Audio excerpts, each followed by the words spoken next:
So it's interesting. I'm overall a very pessimistic person, but one thing that I've noticed when it comes to some of the younger individuals who are involved in this movement in the United States is they absolutely are bringing up the issues related to U.S. imperialism, which gives me a little bit of optimism. So, for instance, I'm hearing a lot more about the egregious nature of the United States orchestrating coups in Latin American countries.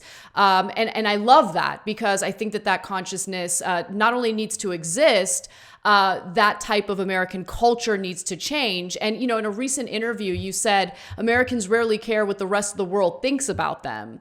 And I see that culture. I mean, it's in its infancy right now with young people in particular. But I am starting to see a little bit of a shift there. And I think it's important to, emphasize the role of independent media in the United States in kind of pushing that change in culture.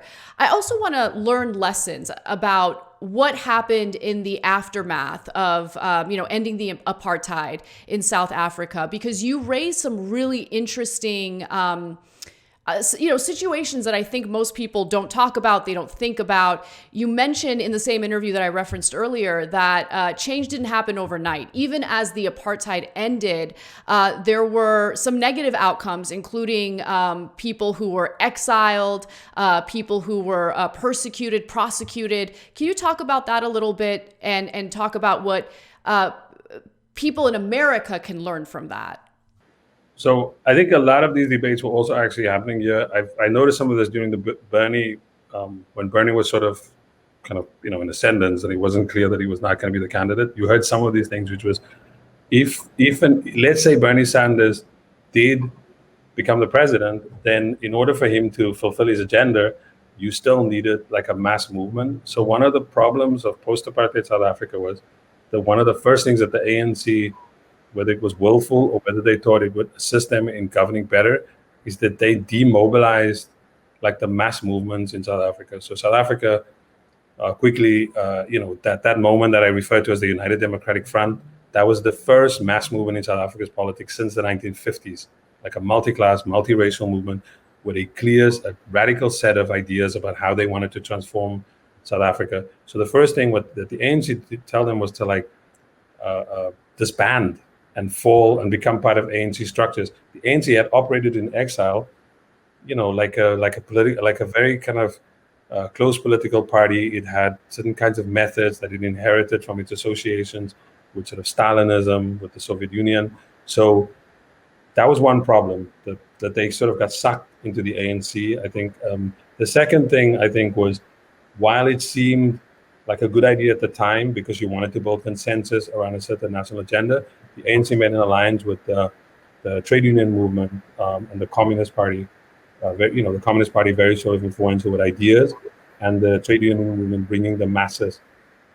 The problem there again was that meant that the trade union movement, the federation, because the biggest one is called COSATU, didn't have that same kind of clout that it had when it was a popular movement, kind of alongside and in tandem, but in a sort of critical relationship with the ANC. Now it was part of the governing coalition. Many of its leaders went into the state. And this one other quick example, the last one was around particularly economic policy. So in that period right after the end of apartheid, the ANC brought along a lot of progressive economists, South African, from elsewhere, to come to South Africa and talk about those lessons, that, the wrong turns, the false starts, and maybe we could do something different. And apart from that comment, the sort of glib comment I made about Mandela going to Davos, there was also the way in which the ANC, for some strange reason, when it had like mass support, and obviously it could maybe pull off a bunch of reforms, like radical reforms in the economy. Instead, it went a very simple route. It got rid of those people, and it started appointing a sort of more like orthodox, more sort of mainstream group of people to advise them. And in 2 years, it abandoned it. Like, it had a really good program called the Reconstruction and Development Program, and it abandoned that for a more neoliberal program.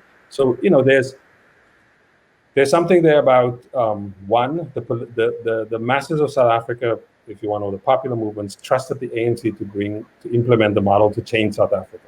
And so I think one problem that you can get here is like, yes, the energy currently is very, it's incredible to watch the energy on the street. I mean, it's also difficult to sort of like figure out, as I said to somebody earlier today, it's like a, it's like a party or like a protest on like an endless loop. But so you don't know where it could go. Um, so at some point, people are going to have to like say, okay, so what do we mean by defund the police? Like, how would that work? And then we implement it. But then there has to be a mass movement in the street that like constantly pushes and cajoles like the state or the people who represent, represent you in these formal institutions, Congress, state legislatures, city councils, to make sure that those things happen. And I think that that's one problem that happened in South Africa. The streets withdrew from politics. Of course, they made a comeback in the early 2000s with all the protests around electricity and water and AIDS and so on. But I think by then they had been significantly weakened. So now in South Africa, you have those same kind of movements, the inheritors of the 1980s, the inheritors of the early 90s, but they just don't have the same power. And the ANC, because now it's a very disciplined political party who's all about political power, it can avoid them. It doesn't have to listen to them. And whereas before they could have the ear of the ANC, now they have to take the ANC to court constantly. And if they win the case, the ANC doesn't even, the ANC as a government does not implement, doesn't implement these things which are people's rights.